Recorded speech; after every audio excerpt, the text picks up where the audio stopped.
Bab 17. Tapi ini sudah kelewatan, Del. Dia membicarakan hal yang tidak benar. Aku menyentuhmu saat kita sudah resmi menikah. Mana mungkin kamu bisa hamil di luar pernikahan?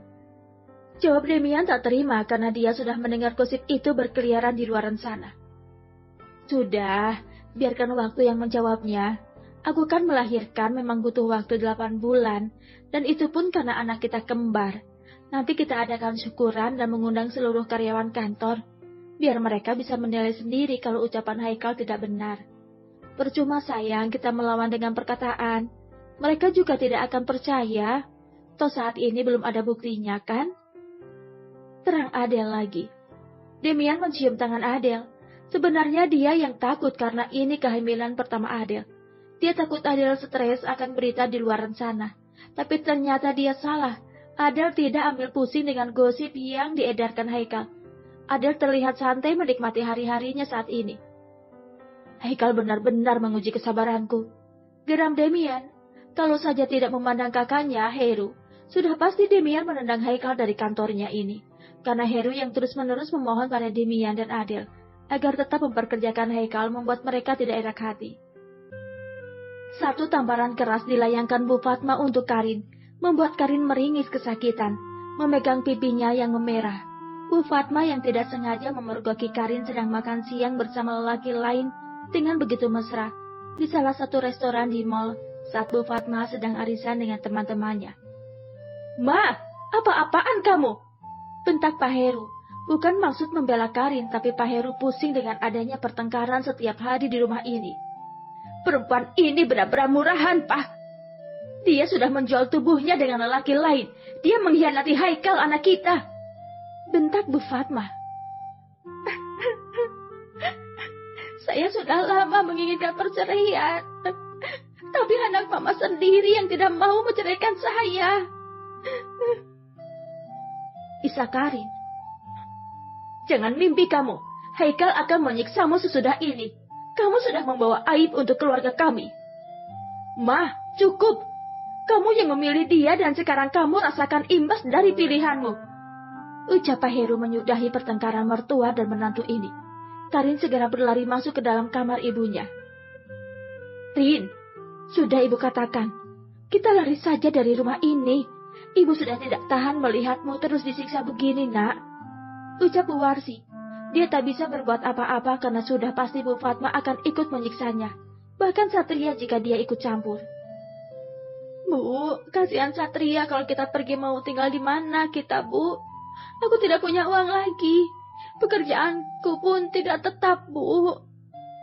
Tapi hidup seperti ini ibu tidak sanggup, Rin. Kamu terus disakiti Haikal dan mamanya. Satria tidak dapat kasih sayang kalian lagi, nak. Haikal sibuk dengan dunianya, begitu juga kamu. Nenek dan kakeknya tidak peduli. Bagaimana dengan mental Satria setelah ini? Mau bagaimana lagi, Bu? Ini sudah pilihan yang ibu berikan padaku dulu. Rin, maafkan ibu. Ibu kira menikah dengan Haikal akan membuatmu bahagia. Tapi nyatanya tidak. Maaf, Rin, ibu salah. Isak Bu Warsi. Untung saja saat ini Satria sedang tidur siang, sehingga tak mendengarkan tangisan mama dan neneknya ini. Sementara itu di sisi lain, satu kecupan lembut dilayangkan Demian di perut Adele. Demian mengusap lembut. Sayang papa, baik-baik di sana. Jangan nakal, kasihan mama. Bisik Demian berbicara di perut Adele. Seperti mengerti sedang diajak bicara, dua calon bayi di perut Adele bergerak, membuat Demian terkejut dan terkekeh-kejut. Sayang, dia mengerti. Ucap Demian dan diangguki Adele. Dia tahu kalau papanya sedang rindu. Mau papa jenguk, sayang? Goda Demian lagi membuat Adele mencubit kecil pinggang suaminya ini. Demian meringis kecil dan disambut dengan tawa Adele. Kalau mereka sudah lahir pasti marah papanya disiksa gini sama mamanya. Ujar Demian cemberut. Habisnya kamu nggak tahu jam kalau pengen. Tapi kamu suka kan? Capek tahu, apalagi perut besar begini. Lihat nih, pipi aku gemuk banget. Ujar Adele, memegang pipinya sendiri. Cabi, aku suka kamu tambah seksi, Del. Seksi apanya? Gendut gini? Cebik Adele. Tapi aku makin cinta dan pengennya terus dimanja kamu. Udah mau punya anak juga masih manja. Kalau udah lahiran, aku harus puasa 40 hari sayang. Dan ini sudah berbagi dengan si kembar. Ujar Demian. Jadi, sebelum lahiran dipuaskan dulu biar gak karatan. Jawab Demian terkekeh kecil, sambil menyusup tangannya di balik daster Adele. Dari mana kamu tahu? Tanya Adele. Aku sudah mulai baca-baca artikel tentang ibu melahirkan, suami siaga, dan cara merawat bayi, agar aku bisa menjaga kamu dan anak-anak kita nanti. Tapi sayang, kamu beneran gak pengen tahu kelamin anak kita? Tanya Demian. Enggak, biar jadi kejutan di hari lahir. Kalau aku berdoa satu pasang, tapi apapun yang Tuhan berikan aku bersyukur. Karena itu anak aku dan kamu. Jawab Adele tersenyum manis. Adele beberapa kali memeriksakan kandungannya, tapi dia tak ingin diberitahu apa jenis kelamin anak mereka. Membuat Demian gemas dan penasaran. Mendapatkan anugerah hamil saja sudah sangat bahagia sekali lagi. Bagi Adele, dan kini diberikan 2 anak sekaligus, membuatnya merasa menjadi perempuan sempurna. Haikal, ceraikan saja perempuan jarang itu. Mama tidak sudi melihatnya jadi benalu di rumah ini. Ucap Bu Fatma saat Haikal baru pulang ke rumah. Ma, kenapa lagi? Tanya Haikal. Kepalanya berdenyut kencang di kantor menyaksikan kemesraan Adele di rumah. Selalu ada pertengkaran, membuat Haikal stres. Istrimu selingkuh. Mama memergokinya sedang bermesraan dengan laki-laki lain. Sapakan saja dia, Kal, cari perempuan lain. Kesal Bu Fatma. Mama kira ganti istri segampang ganti pakaian. Dulu bukannya Mama yang meminta dia jadi istriku. Sekarang Mama minta aku mencapakannya. Mama kira dia perempuan baik-baik yang bisa menerimamu apa adanya dan susah senang bersama. Tapi Mama salah, dia justru perempuan liar. Ketus Bu Fatma. Sudah lama, tidak usah memikirkannya lagi. Kepalaku mau pecah rasanya. Biarkan saja dia berbuat semaunya. Aku tidak peduli lagi, Ma. Jawab Haikal pergi meninggalkan mamanya. Kamu selalu saja begitu. Kalau dibilangin orang tua. Gak Haikal, gak Fajar membuat pusing kepalaku. Oceh Bu Fatma lagi. Sayang, sepertinya aku tidak bisa menemani kamu deh. Tubuhku semakin sulit bergerak, sayang. Lihat, semua bajunya nggak ada yang muat lagi. Keluh Adele, menatap tubuhnya di kaca besar. Del, kamu begini karena aku. Tubuhmu besar karena anakku. Kalau kamu tidak mau menemaniku, aku tidak akan pergi. Jawab Demian. Malam ini Demian ada undangan makan malam dari rekan bisnis barunya. Demian tidak ingin meninggalkan Adele sendirian di rumah. Jangan sayang, tidak enak dengan rekan bisnismu. Apalagi dia mengundang khusus untuk makan malamnya. Tapi apa kamu tidak malu membawaku dengan tubuh yang begini? Tanya Adele serius membuat Demian tertawa. Aku justru bangga sayang bisa memiliki istri sepertimu. Bisa menikah denganmu suatu anugerah terbesar untukku. I love you. Bisik Demian mencium mesra pipi Adele, membuat jantung Adele berdetak kencang. Dia selalu bahagia berada di dalam dekapan lelaki ini. Ganti pakaianmu, aku tunggu di luar. Ujar Demian diangguki Adele. Adele mengambil satu dress berwarna hitam. Dress ini dibelinya melalui online shop 3 hari lalu. Adele ingin menghadiri acara ulang tahun Bella yang akan dilaksanakan seminggu lagi. Tapi karena Demian ada undangan makan malam, akhirnya Adele memakai dressnya saat ini. Adele memoles bibirnya dengan lipstik merah dan sedikit memberikan warna di pipinya. Adele berdandan sedikit menantang malam ini. Entah kenapa sejak hamil Adele lebih suka warna yang terang-terang. Kelihatan fresh baginya. Sayang, ayo berangkat. Ajak Adele. Demian melihat Adele masih mengenakan heels, membuatnya mengaram takut. Takut istrinya ini terjatuh. Sayang, ganti dengan yang lepek. Tapi ini cocok sayang.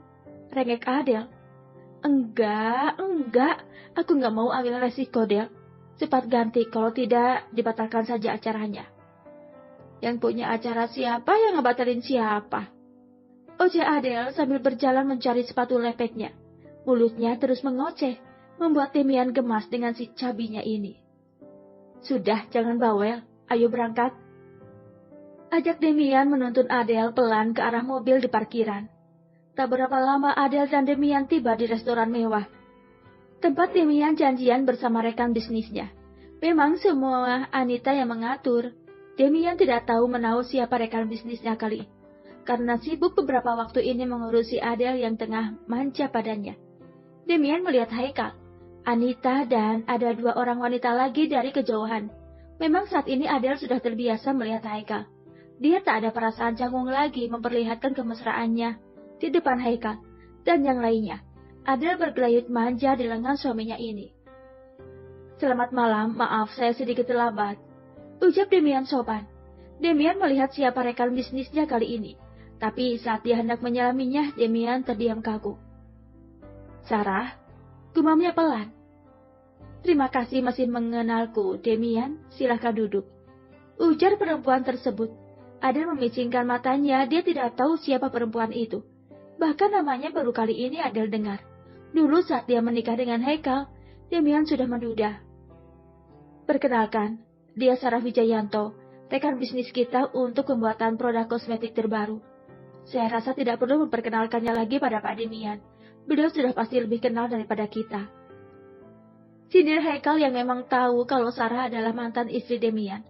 Sarah bisa bergabung dengan perusahaan Demian karena Haikal.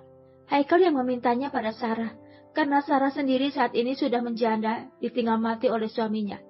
Suami Sarah meninggal karena sakit jantung. Sarah sebenarnya mencintai Demian, tapi saat itu Demian tidak sekaya sekarang. Dan kini Haikal datang menawarkan bantuan untuk mengembalikannya pada Demian. Meskipun Sarah tahu kalau Demian sudah menikah dengan Adele, mantan istri Haikal. Haikal menarik sudut bibirnya kecil. Sepertinya akan ada pertunjukan selanjutnya. Meskipun Adele tengah hamil anak Demian, Haikal tetap mau menerima perempuan itu kembali padanya. Pandangan Sarah dari tadi tak lepas dari Demian. Dia memperhatikan Demian yang terlihat lebih tampan dan berkarisma. Kalau dia tahu Demian akan kaya raya seperti ini, Sarah tidak akan mau meninggalkannya dulu. Pertemuan bisnis ini mendadak hening. Sarah terus memandangi Demian sedangkan Adele memandangi Sarah dan Haikal memandangi Adele, membuat Anita bingung dengan situasi saling diam dalam pandangan ini. Sekretaris Sarah menatap sang atasan heran kenapa Sarah begitu semangat dengan kerja sama ini. Padahal keuntungannya tidak menjanjikan, berbeda dengan proyek besar lainnya. Tapi Sarah kekeh ingin kerja sama ini berlangsung meskipun dia yang merugi nantinya. Demian hanya diberitahu oleh Anita kalau rekan bisnisnya kali ini seorang janda muda, sehingga membuat Demian mewanti-wanti dengan membawa Adele. Dia tak ingin Adele berpikiran buruk padanya.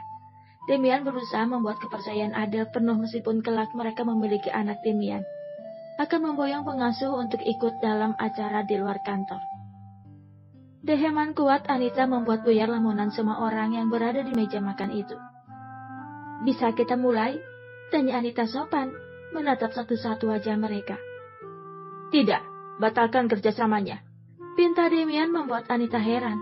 Tidak biasanya Demian membatalkan kerjasama dengan perusahaan manapun. "Kenapa, Pak?"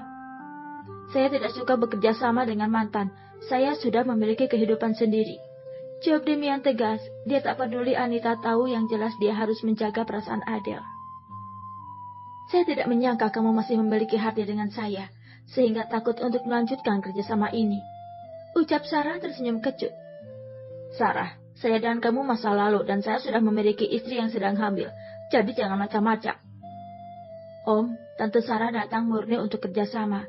Tidak ada hal yang lainnya. Jika memang Om tidak memiliki perasaan apapun, Om tidak perlu takut.